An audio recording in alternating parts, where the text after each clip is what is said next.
we're back in the desert Southwest near Phoenix, Arizona at Phoenix International Raceway. The stock car portion has been completed.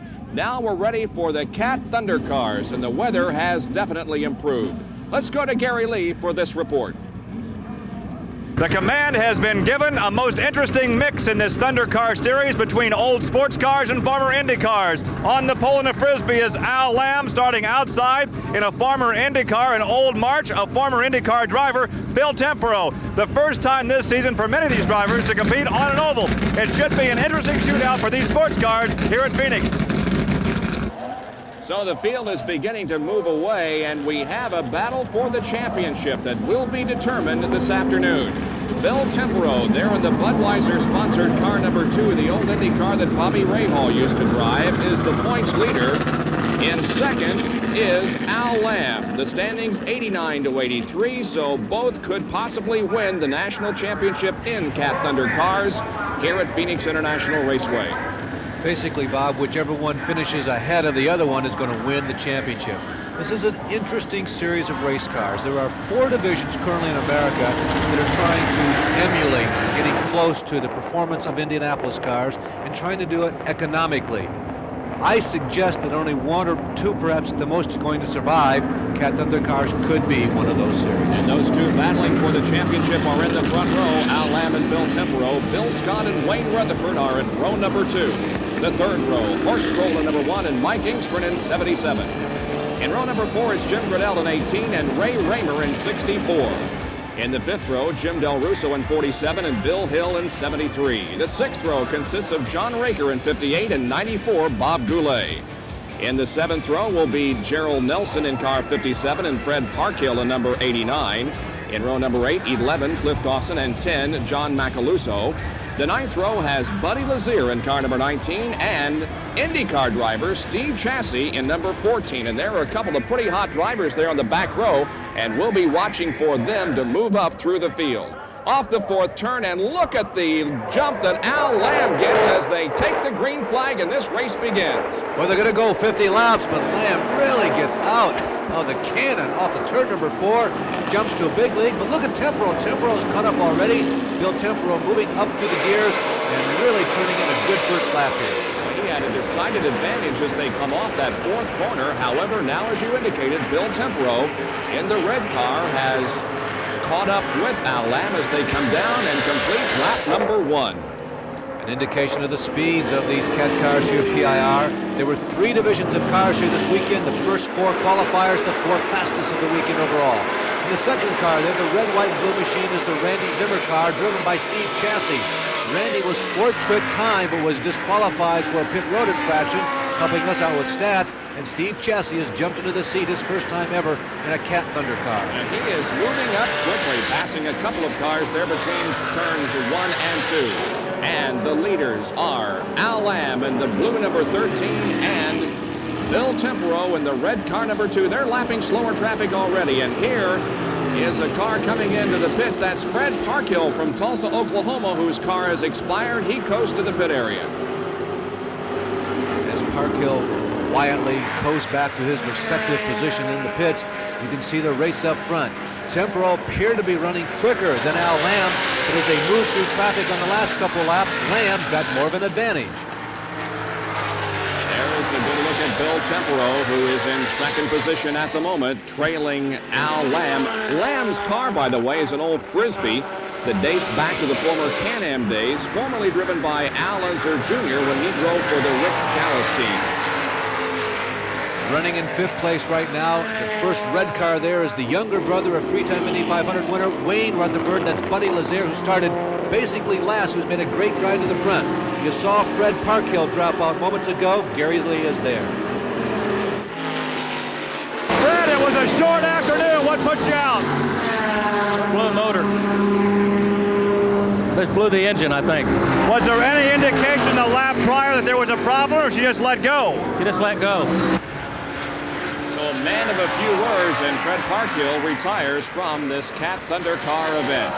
Here now is Tempero going to the inside of a slower car while Al Lamb hangs to the outside, and they continue to run in that order. In 3rd position is Bill Scott in the white car number 44. Where Scotty's had an opportunity to get closer to the leaders. He has not been running as fast as they have, but as they have been picking their way through the tulips, trying to get through the slower moving traffic, he's had an opportunity to move up. But clearly in command of this race is Al Lamb, with Bill Tempero a close second. And the number 77. Oh, they touch. Mike Engstrom touched wheels as he was moving through traffic and went into a long slide around turns 3 and 4. Mike was running solidly in the top 5. He keeps the revs up, keeps the engine going. He's back in the event. Engstrom hails from Des Moines, Iowa, and as you indicated, although he did spin, keeps it going and remains in the race. It is Al Lamb, then Bill Tempero and Bill Scott running for second and third. Here is Gerald Nelson in car number 57, and he's putting down a considerable amount of oil on the racetrack. This could bring out a caution flag to clean up the track. For the moment, however, the green remains out, and the first 3 are continuing to run nose to tail on the racetrack. And the leaders are approaching some slower traffic as they go through the dog leg and now head into corner number 3. Let's see if we perhaps, there is Bill Tempero going inside as Lamb got held up behind a slower car, and Bill Tempero now is the leader. We'll be right back.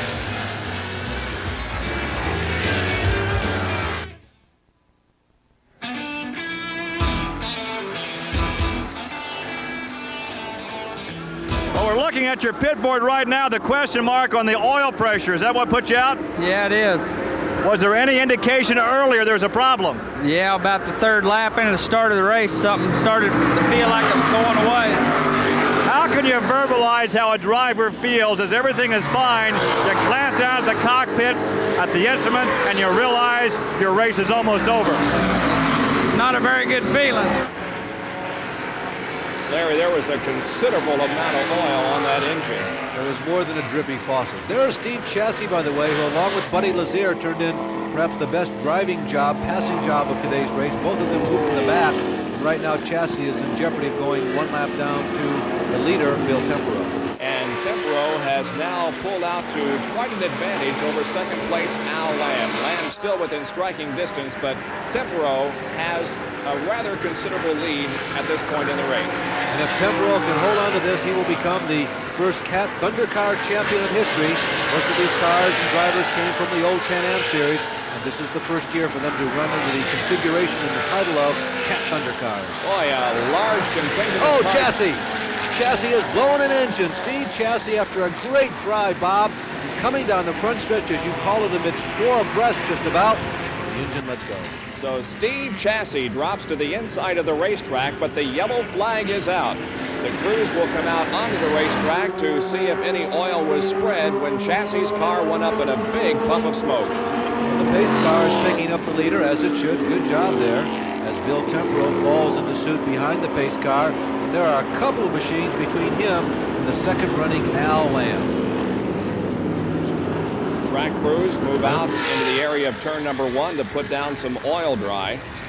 Meanwhile, we have some USAC officials that are moving out on the main straightaway here to pick up some of the debris that was scattered when the engine let go on Steve Chassey's car. There is the field behind the pace car. First car behind the pace car is Bill Tempero in car number 2. Bill Tempero, with experience in Formula Fords, Formula 5000, Indy cars, as Bob mentioned a little earlier. Bill once finished 6th at Milwaukee at a track that's not that dissimilar from this one here at Phoenix International. Well, it's been a great weekend of racing. There are the track crews that are out in turn number 1, soaking up that oil. The second running Al Lamb, who will put pursuit immediately, hopefully hot pursuit, onto Tempero once we go back to green, is a graduate of dirt track motorcycle racing, believe it or not, although he does have experience in Formula Fords as well as the Can-Am series before the Cat Thunder cars began. He was the 1984 Southwest Division champion, as a matter of fact, in Formula Ford. The United States Auto Club, the sanctioning organization for these races that are being conducted. And we have been given the signal that There will be one more lap to go, and then we'll go back to racing. It is again Bill Tempero, the leader, with Al Lamb running in second position. And believe you me, Bill Tempero is getting ready to light the burner right away. We're very late in this race, and Tempero knows he has to at least finish ahead of Al Lamb to become the champion of the Cat Cars for 1987. And the best way to assure that you're going to finish ahead of your contender is to win the race, and that's exactly what Tempero is going to set out to do. Coming down, this will complete lap number 48. They should get the green on 48, so they'll make one circuit, get the white flag, and then the race will be over. And Tempero begins to pick up the pace before he enters turn number 3, and he's at full song coming off of corner number 4 as the green flag waves and we go back to competition, but only 2 more laps to go. There's the interval between first and second. Tempero looks like he has the championship in hand. Well, Lamb got through those 2 cars with great ease, but it wasn't enough as Tempero, as you mentioned, Bob, he was standing up in the cockpit coming out of turn number 2. Through the dog leg and into turn number 3. Bill Tempero now comes off of corner number 4, and the white flag is staring him in the face. One more circuit to go here in Phoenix. A 1985 March, a former True Sport car driven, of course, by Bobby Rahal with fenders. Car that's been converted to run in the Thunder Car Series. Al Lamb now closes in on Tempero, but he's only got a half lap to do anything about it, and he's not going to be able to, as here comes Bill Tempero off corner number 4. The checkered flag waves, and Tempero has won the Cat Thunder Car portion of the Checker Classic weekend. So Bill Tempero, who ran Indy cars for a few years, economics were a big factor in the inability of that team to stay running with Indy cars, has come back to the Cat Thunder cars for 1987, as we alluded to earlier this year. He will be moving on to the American Indycar Racing Series in 1988. Tempero, Lamb, Scott, Buddy LAZIER, and Mike Engstrom finish 1 through 5. Then 6 through 10, John Macaluso, Wayne Rutherford, Horst Kroll, Ray Raymer, and Jim GRADEL. So those are the top 10 finishers in the Cat Thunder cars as Bill Tempero stops here on the main straightaway in Victory Lane. Watch for later on ESPN another race as a part of this Checker Classic weekend. The Silver Crown Championship Dirt Cars will have all the action for you. Watch your local listings for the airing on that show. And there are several races coming up here at Phoenix International Raceway during 1988, the Big Copper Classic weekend, February 5th, 6th, and 7th. The Indy cars make their annual visit to Phoenix International Raceway in the spring, and then the Winston Cup cars in November. There are the top 5 finishers in the stock car portion of the Checker Classic: Butch Miller, Bobby Allison, Gary Collins, Bill Elliott, and Davey Allison. And there are the top 5 finishers in the Cat Thunder cars. For Larry Nuber and Gary Lee, this is Bob Jenkins. So long, everyone.